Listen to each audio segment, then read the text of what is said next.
Introducing the group. Ako si Kea Balyon, tagapagsalaysay ng pangkat, taga-video at editor. Jennifer Basencio si Mika, masino, tahimik, porsigidong mag-aral. Princess May Dasig o si Ana, sensitibo, masakit ang ulo, gusto lang ng konting pahinga. John Gabriel Escolar o si Carlo, masayain, gamer, hindi agad aware sa epekto ng ingay.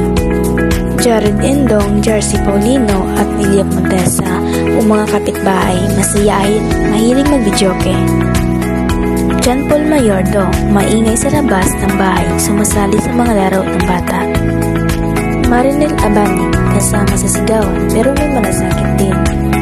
Ang aming pamagat, ingay ay iwasan, kapayapaan ay makamtan. Katahimikan pangarap ng ilan, kalayaan ng iilan. Sa ingay ng paligid, may batang di makaaral, di makatulog, ang saya ng iba ay sakit sa iba.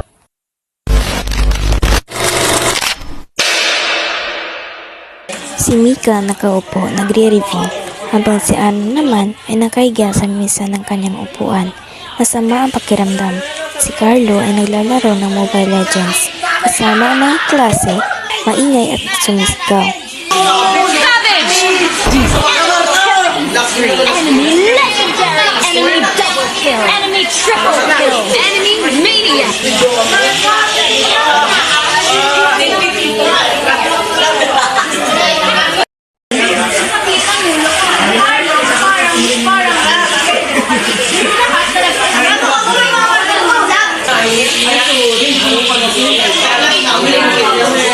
Huminto na sila sa paglalaro.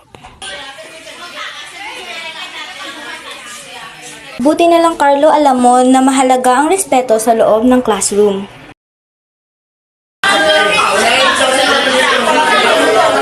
Si Ana ay nasa kama.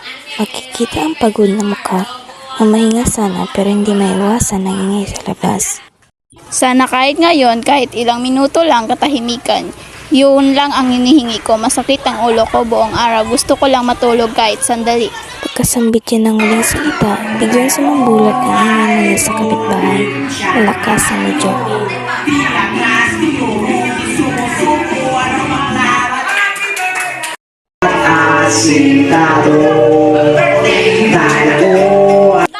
Sumabay ang sigawan ng mga batang nagtatakbuhan sa labas. Habang nagkakagulo, ay pumunta kay Jared upang sabihan ng sana, ngunit nagsimulang magtaasan ang boses.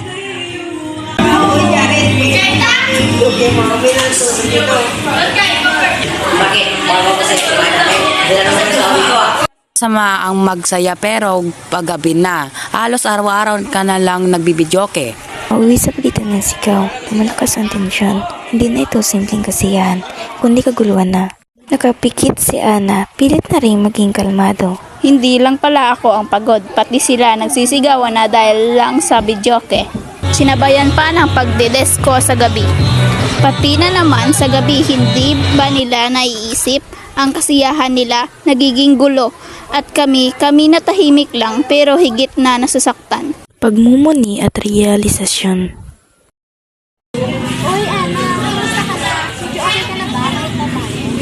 Gusto ko sana sabihin oo, pero sa totoo lang hindi pa rin ang ingay para akong binagyo ng to. Videoke, sigawan nga akong narinig ko. Alam mo na, na-realize ko lang na minsan pala yung kasiyahan natin pwede kang maging pabigat sa iba. Hindi mas namang magsaya, pero kung nakakasakit na tayo ng tao, kailangan natin matutong huminto. Hindi lahat ng ingay ay kasiyahan. Minsan, yan din ang dahilan kung bakit may lumuluhan ng tahimik. Ayoko namang pigilin ang kasiyahan ng iba, pero minsan sana lang maramdaman din nila na may mga tao na kailangang mamahinga dahil masama ang pakiramdam o malubhang sakit. Simula ngayon, makikinig na ako. Hindi lang sa tunog. Hindi sa mga taong tahimik, pero sumisigaw ko sa bago. Ang tatlong magkaibigan ay nakupo sa ilalim ng puno. Malumanay ang hangin, tahimik at payapa. Tahimik, no? Parang bihira ka lang kung maranasan. Pero ngayon nandito tayo, mas na-appreciate ko kung gaano ito kahalaga. Oo, parang sobrang ingay ng mundo. Nakalimutan nating pakinggan yung mga simpleng bagay tulad ng katahimikan. Dati ang saya ko kapag maingay. Parang doon ako buhay. Pero ngayon, mas gusto ko na yung ganito. May puwang ang isip, may espasyo ang damdamin. Ang respeto pala, hindi lang yung pagbati o pagtulong. Minsan tahimik lang pero sapat na dahil may mga laban na hindi sumisigaw kundi dinaramdam. Katahimikan, natututo ako makinig hindi lang sa lesson kundi sa damdamin ng iba.